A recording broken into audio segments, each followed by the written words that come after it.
Topic शुरू करेंगे हम concept of maximum work. Concept of maximum work में देखो क्या होता है। So the amount of work perform by the system is done by the opposing force. Large the opposing force more work is done by the system to overcome it. इसमें क्या होता है, जितना ज्यादा उस पर अपोजिंग फोर्स रहेगा उतना ज्यादा क्या होगा, वर्क ऑब्टेन होगा। If the opposing force is zero no work is involve. अगर अपोजिंग फोर्स जीरो रहेगा तो वर्क कुछ भी नहीं होगा। Increasing of the opposing force from the zero more work will be needed by the system. जब क्या होता है, अपोजिंग फोर्स क्या होता है, एक मैक्सिमम कंडीशन में पहुंच जाएगा तो work is maximum. Opposing force become greater more effort needed to the overcome it. क्या होता है कि when the opposing force P become greater than driving force. जब क्या होता है, opposing force is slightly greater than to driving force. जब opposing force क्या होता है, ड्राइविंग फोर्स से थोड़ा सा ग्रेटर रहता है, तो this process is called as reversible process. और रिवर्सिबल प्रोसेस में जो वर्क ऑब्टेन होगा, this work is called as maximum work. जो वर्क रिवर्सिबल प्रोसेस में होगा is called as maximum work. Reversible process में क्या होता है, जो ड्राइविंग फोर्स रहता है वो अपोजिंग फोर्स से थोड़ा सा ज्यादा greater than, smaller greater than, एकदम ज्यादा अमाउंट में नहीं रहेगा, मामूली सा ग्रेटर रहता है वो अपोजिंग फोर्स के। Driving force is smaller greater than to opposing force. इसी वजह से अगर कोई मॉलिक्यूल रिएक्शन अगर प्रोडक्ट में जाता है तो उसको अगर रिटर्न हुई कंडीशन अगर अप्लाई की जाए तो प्रोडक्ट आई में रिटर्न कन्वर्ट हो जाएगा रिएक्टेंट में। आया समझ में? तो उसमें यही डिफरेंस रहता है, ज्यादा कुछ भी नहीं रहता है, इजीली हम उसको कर सकते हैं। आई बात समझ में? इसके बाद में देखो आप, if the pressure P of the gas difference from the P external quantity delta P. और कुछ चीजें आपको याद रखना है, जैसे कि डेल्टा पी का मतलब क्या होता है, डेल्टा वी का मतलब क्या होता है, डेल्टा ई का मतलब क्या होता है। तो डेल्टा वी का मतलब होता है V two minus V one. उसी तरीके से डेल्टा ई का मतलब होता है E two minus E one. और उसी तरीके से डेल्टा एच का मतलब होता है H two minus H one. बोले तो change of pressure, change of volume, change of enthalpy, वो हो गया। यहाँ पे दिया उसने delta P is equal to होता है P minus P external. P बोले तो उसका प्रेशर, और पी एक्सटर्नल बोले तो जो उसके ऊपर अप्लाई किया गया वो pressure, equal to delta P. और पी एक्सटर्नल की अगर फार्मूला बनाए तो ये हो जाएगा पी माइनस डेल्टा पी। अब यहाँ पे क्या करते हैं, हम पी एक्सटर्नल की वैल्यू को पुट करेंगे जो हमारे पास पहले ऑप्टेन हुआ था, प्रेशर वॉल्यूम वर्क की इक्वेशन जो थी हमारे पास। ये देखो प्रेशर वॉल्यूम वर्क की W is equal to minus P external V two minus V one. तो यहाँ पे हमको क्या करना है, पी एक्सटर्नल की वैल्यू पुट करना है। देखो अभी हम वैल्यू पुट करते हैं वहाँ पे, ये देखो पी एक्सटर्नल की वैल्यू है पी माइनस डेल्टा पी। तो यहाँ पे वही लिखे W is equal to minus bracket में P minus P delta V is equal to delta V. तो ये हो गया सिर्फ डेल्टा पी की, पी एक्सटर्नल की वैल्यू पुट की गई। The work W would be maximum जब क्या होगा, डेल्टा पी इज स्मॉल। जब चेंज ऑफ प्रेशर अगर मामूली रहेगा तो वहां पे मैक्सिमम वर्क होगा।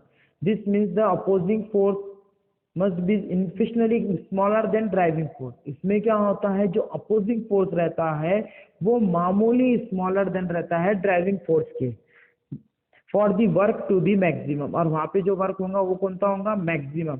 This is required for the process to be reversible. The maximum work is obtain from the change which thermodynamically reversible. और ये जो प्रोसेस रहेगा वो कौन सा रहेगा, रिवर्सिबल प्रोसेस रहेगा। तो हमने अभी वही देखे। इसके बाद में जो लास्ट ये थे ना आपके प्रॉब्लम भी आपको सॉल्व करना है। देखो W इज इक्वल टू, ये फॉर्मूला दिया हुआ है 3 मोल ऑफ आइडियल गैस।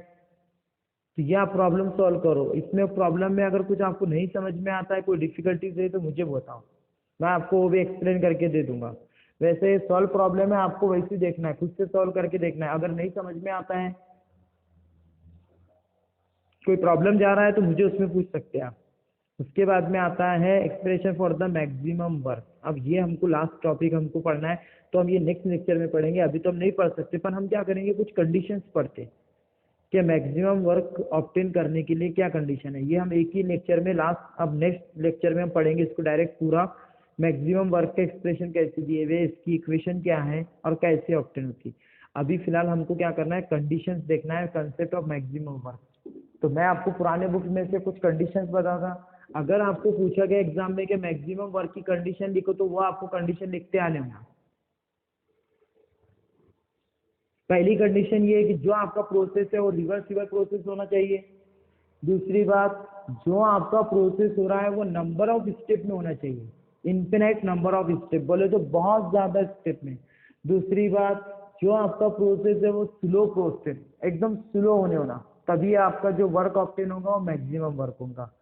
उसके बाद जो ड्राइविंग फोर्स रहेगा वो अपोजिंग फोर्स से मामूली ग्रेटर रहेगा, थोड़ा बहुत ही डिफरेंट रहेगा, स्मॉलर डिफरेंट रहेगा। तो ये कंडीशंस अगर आपके इसमें आती है तो आपका जो वर्क ऑप्टेन होगा is called as maximum work done. अब नेक्स्ट लेक्चर में जब हम पढ़ेंगे तो नेक्स्ट लेक्चर में हम क्या करेंगे मालूम है कि आपको मैक्सिमम वर्क डन कैसे ऑप्टेन किया जाता, उसके लिए हमको ये इक्वेशन पढ़ना है, जिसके अंदर देखो उसने क्या बताया, गैस के ऊपर थोड़ा सा पहले प्रेशर रखा गया, V1 गैस का वॉल्यूम है, फिर स्टेप 2 में जब जाता गैस तो थोड़ी और फैलती, 3 में जब जा रही तो थोड़ी, ये क्या हो रहा, नंबर ऑफ स्टेप में क्या होते जा रहा, गैस का एक्सपेंशन हो रहा, बोले तो फैलती जा रही, एक्सपांड होती जा रही। तो इसी को उसने कंसिडर किया कि n mole of the ideal gas को सिलेंडर में रखा गया, उसके ऊपर मूवेबल पिस्टन है। जब क्या होता है आइसोथर्मल रिवर्सिबल प्रोसेस होता है, इनिशियल वॉल्यूम V1 है और फाइनल वॉल्यूम V2 है, इसका टेम्परेचर T है, द एक्सपेंशन टेक्स प्लेस होता है नंबर ऑफ स्टेप के अंदर। एक्सपेंशन कैसा होता है, उसका फैलाव कैसा होता है, नंबर ऑफ स्टेप में होता है। ड्यूरिंग द ईच स्टेप क्या होता है, फिर वो फैलते जाती है, एक्सटर्नल प्रेशर से इंफिनिशनली। तो इसी के बारे में हम क्या करेंगे, इसको आगे का जो टॉपिक है हमारा, आगे का जो टॉपिक है, आगे का जो टॉपिक है हम पूरा एक्सप्लेन करेंगे, वापस से डबल से एक्सप्लेन करके देखेंगे लगे से, ये टॉपिक हम पूरा कंप्लीट करेंगे एक साथ में। अभी हमने जो देखे कंडीशंस देखिए, मैक्सिमम वर्क डन कैसा होता है वो देखे। अब नेक्स्ट टॉपिक में हम क्या करेंगे मालूम है कि इसका डेरिवेशन देखेंगे कि मैक्सिमम वर्क ऑप्टेन कैसा होता। सिर्फ आपको ये याद रखना है कि ये रिवर्सिबल प्रोसेस में होता है, इसको नंबर ऑफ स्टेप लगती है, दूसरी बात इनफिनिट नंबर ऑफ स्टेप लगती है, उसके बाद भी ये स्लो प्रोसेस है। बस इतना कंडीशन आपको रखना है, बाकी मैं आपको नेक्स्ट टॉपिक जब पढ़ाऊंगा तब आपको पढ़ाऊंगा कि इसके अंदर इसका डेरिवेशन कैसे निकाला जाता है। इसके आगे का हम नेक्स्ट लेक्चर में देखेंगे।